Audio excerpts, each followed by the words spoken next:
మరి ఈ రోజున తెనాలిలో జరిగిన గీతాంజలి సూసైడ్ అటెంప్ట్ చాలా బాధ అనిపించింది. ఎందువల్లంటే 4 రోజుల క్రితం ఎంతో ఆనందంగా ఇళ్ల పట్టా తీసుకున్న గీతాంజలి ఈ రోజు మన మధ్య లేకపోవడం నిజంగా చాలా బాధ అనిపిస్తుంది. మరి తెనాలిలో 4 రోజుల క్రితం ఇళ్ల పట్టా కార్యక్రమంలో అమ్మాయి పార్టిసిపేట్ చేసి ఎంతో ఆనందంగా ఇళ్ల పట్టా తీసుకుని కిందకు వస్తున్న టైంలో ఆ అమ్మాయిని ఒక విలేకరు ఇంటర్వ్యూ చేస్తే అమ్మా ఏమ్మా ఇంత ఆనందంగా ఉన్నావు అని చెప్పి ఆ విలేకరు ప్రశ్నించినప్పుడు my dream has come true అని చెప్పి ఆ అమ్మాయి నా సొంత ఇటుకల నెరవేరిందని చెప్పి ఎంతో ఆనందంగా వ్యక్తం చేసింది. ఇళ్ల పట్ట గీతాంజలి నా పేరున వచ్చిందని చెప్పి అమ్మాయి నిజంగా అమ్మాయి కళల్లో ఆనందం ఇంత అంతా కూడా కాదు. తర్వాత విలేకరి ఈ ప్రభుత్వం నీకు ఏ లబ్ధి చేసిందమ్మా అంటే ఈ జగనన్న ప్రభుత్వంలో నేను అన్ని రకాలుగా లబ్ధి పొందాను.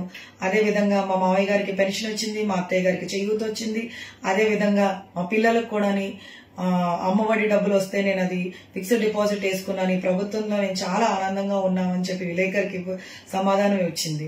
తర్వాత మరి గత ప్రభుత్వాలు ఏం చేసినాయి ఇంకా మిగతా పార్టీల గురించి ప్రశ్నించినప్పుడు కూడా ఆ అమ్మాయి ఏ ప్రభుత్వం గురించి విమర్శించకుండా ఆ అమ్మాయి ఒకటే మాట మాట్లాడింది, నాకు అవన్నీ తెలియదండి, మా లీడర్ మాకు మంచి చేశాడు, నేను ఈ రోజు మా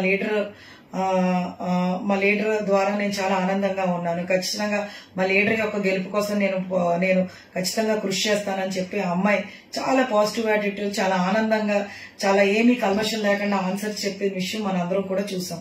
ఇవన్నీ కూడా ఈ విలేకరు సోషల్ మీడియాలో పెట్టిన వెంటనే మరి సోషల్ మీడియాలో మరి చాలా మంచి వ్యూవర్షిప్ వచ్చి జగన్ గారు పొగుడుతూ కూడా కామెంట్స్ వచ్చిన విషయం మనందరం కూడా చూసాం.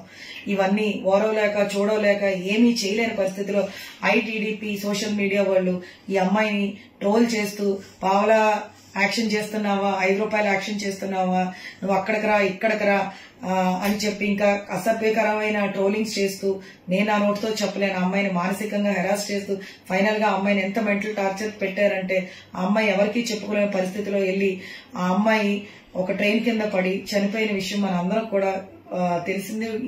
మరి వెలుగులోకి రావడం మనందరికీ కూడా తెలిసిందే. సో ఈ రకంగా ఆ అమ్మాయిని ఏ రకంగా మెంటల్ టార్చర్ పెట్టారు, ఆ అమ్మాయి మానసిక స్థితి ఎంత ఇబ్బంది పడిందన్న విషయం మనందరం కూడా ఒకసారి గ్రహించాలి.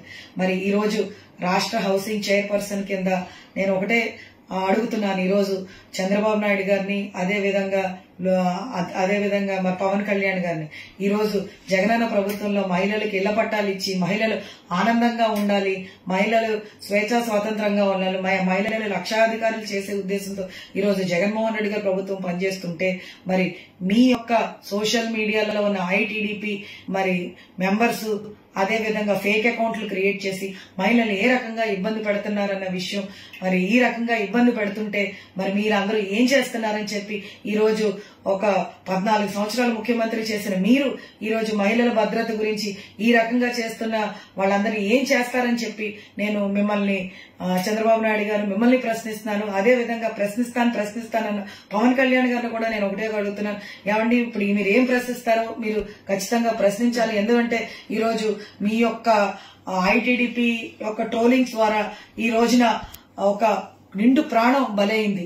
ఈ యొక్క ప్రాణం విలువ ఎవరూ వెలకట్లేనిది.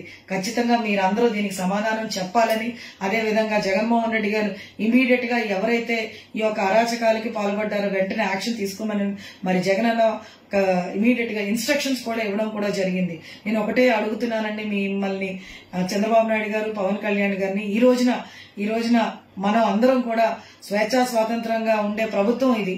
అదే విధంగా ఈ రోజు అంబేద్కర్ రచించిన కాన్స్టిట్యూషన్ లో కూడా మనందరికీ తెలుసు మరి ఫ్రీడమ్ ఆఫ్ స్పీచ్ అని, మన స్వేచ్ఛా స్వాతంత్రంగా ఏదైనా మాట్లాడొచ్చు అని. ఈ రోజు ఒక మహిళ స్వేచ్ఛా స్వాతంత్రంగా ఆ అమ్మాయికి జరిగిన లబ్ధి, ఆ అమ్మాయి పొందిన హ్యాపీనెస్ షేర్ చేసుకుంటే ఈ రోజు ఆ అమ్మాయిని ట్రోల్ చేసి ఆ అమ్మాయి సూసైడ్ దాకా తీసుకొస్తారా అని చెప్పి ప్రశ్నిస్తూ ఇటువంటి అఘాయిత్యాలు జరిగితే ఈ రోజు రాష్ట్ర మహిళలందరం ఊరుకునేదే లేదని హెచ్చరిస్తూ, అదే విధంగా ఆ అమ్మాయి గీతాంజలి యొక్క ఆత్మశాంతి కలగాలని, అదేవిధంగా ఆ అమ్మాయి యొక్క కుటుంబ సభ్యులు కొండంత ధైర్యం భగవంతుడు ఇవ్వాలని మనస్ఫూర్తిగా కోరుకుంటూ ఖచ్చితంగా ఈ యొక్క ఇన్సిడెంట్ పాల్గొన్న వాళ్ళందరినీ కూడా ఖచ్చితంగా కఠినంగా శిక్షించాలని కోరుకుంటున్నాను.